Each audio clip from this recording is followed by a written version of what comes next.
Hello viewers, I'm Dr. Anukriti Sharma, professor in SAGE Group, and the topic of today's presentation is affix. So let's begin our presentation. Let's discuss what is affixes. An affix is added to the root of a word to change its meaning. An affix added to the front of a word to change its meaning is known as a prefix, and they always give negative sense or meaning. And one added to the back is known as a suffix. In the subsequent slides, we will understand prefixes and suffixes through examples. So here are some examples of affixes. Here you can see impossible, XY, precedent, learning, and fashionable. And in these words, you can see highlighted words are prefix and suffix.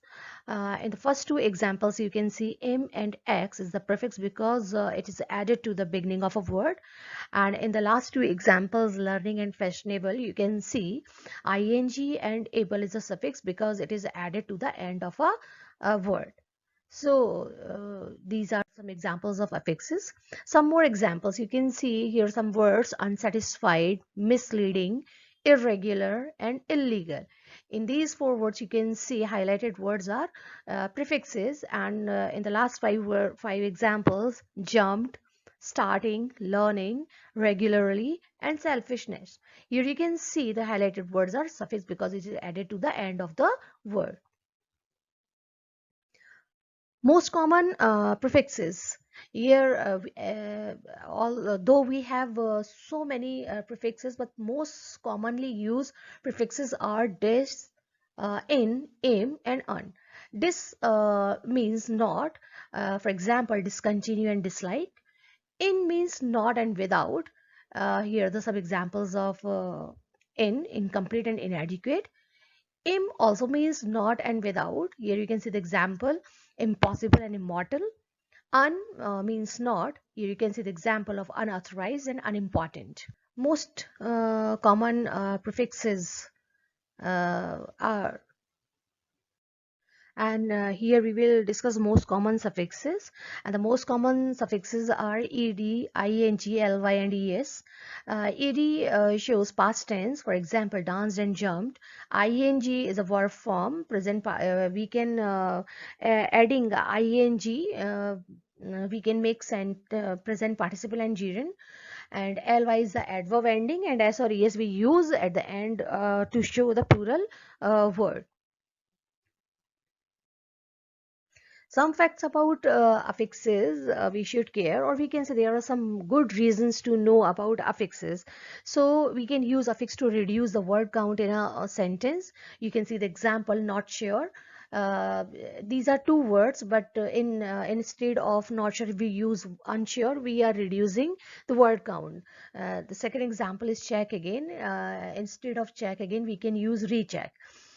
So we can use affix to reduce the word count. Second reason is we can break down the long words to learn the spelling.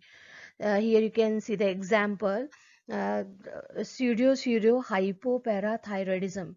It is difficult to read, but when we break long words, it is easy to pronunciate that word. It is easy to learn the spelling. So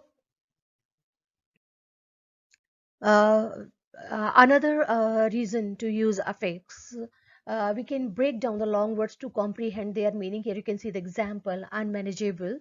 Un is prefix, manage is root word, and able is the suffix. So if we break down the word, we can comprehend their meaning very easily. Breaking words into syllables also helps you remember the silent letters S in the word. Let's look at some examples. Handsome, Wednesday, sandwich. Here you can notice silent D in the above mentioned word. But when we say or we spell these words, we can see the spelling is handsome, H-A-N-D, Wednesday, and sandwich. So breaking down into syllables also helps you remember the silent letters also.